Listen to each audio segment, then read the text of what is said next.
Hello friends, Kodaikanal വിശേഷങ്ങളുടെ രണ്ടാം part കാണാൻ ദയവായോ. കൊടൈക്കനാൽ കയറ്റം കയറുന്നിടത്ത് ഒരു വാട്ടർഫാൾസ് ഉണ്ട്. അവിടെ ഞങ്ങൾ ഇറങ്ങിയായിരുന്നു.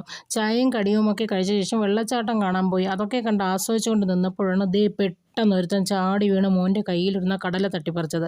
ഒട്ടും പ്രതീക്ഷിച്ചില്ല കേട്ടോ. ആളങ്ങ് അന്തം വിട്ട് പേടിച്ചു പോയി. അവിടെ പരിസരത്തൊന്നും ഇല്ലായിരുന്നേ. വെള്ളച്ചാട്ടത്തിൻ്റെ പാറപ്പുറത്തൊക്കെ കുറേ കുരങ്ങന്മാർ നിൽപ്പുണ്ടായിരുന്നു.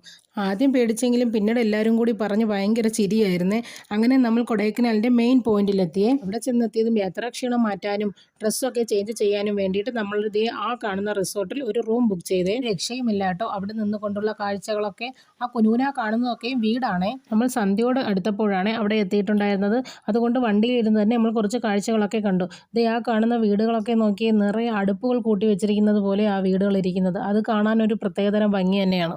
ഇതാണ് ഞാൻ നേരത്തെ കാണിച്ചു തന്ന ആ റിസോർട്ട്. നല്ല വ്യൂ കിട്ടുന്ന ഒരു റിസോർട്ട് കൂടിയാണ്.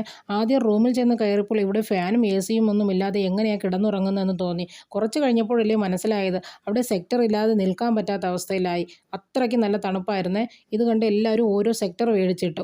മക്കളൊക്കെ കിടുകിടാ വിറയ്ക്കുന്ന അവസ്ഥയിലെത്തി. ഇതാ റിസോർട്ടിൽ നിന്നും കൊണ്ടുള്ള കാഴ്ചയാണ്. അങ്ങനെ നമ്മൾ കുറച്ച് നേരം ഒന്ന് നടക്കാമെന്ന് വിചാരിച്ചു. ഇവിടുത്തെ കാഴ്ചകളൊക്കെ പറഞ്ഞറിയിക്കാൻ പോലും പറ്റത്തില്ല കേട്ടോ. നേരിട്ട് വന്ന് കണ്ട് തന്നെ ആസ്വദിക്കണം. ഒന്നും നോക്കിയില്ല, കുറച്ച് ഫ്രൂട്ട്സൊക്കെ അങ്ങ് മേടിച്ചു. കൊടൈക്കനാലിൻ്റെ രാത്രിയുള്ള വ്യൂ ആണ് ആ കാണുന്നത്. എന്ത് ഭംഗിയല്ലേ കാണാൻ. പ്രകൃതിയുടെ ഭംഗി നമ്മൾ നേരിട്ട് കണ്ട് തന്നെ ആസ്വദിക്കണം. ഇതിനിടയിൽ നമുക്ക് വിശക്കുന്നുണ്ടായിരുന്നേ. പിന്നെ ഒന്നും നോക്കിയില്ല, നമ്മൾ ഒരു മന്തി അങ്ങ് ഓർഡറാക്കി കഴിച്ചു. അപ്പോൾ അടുത്ത വിശേഷങ്ങളുമായി പിന്നെ കാണാം.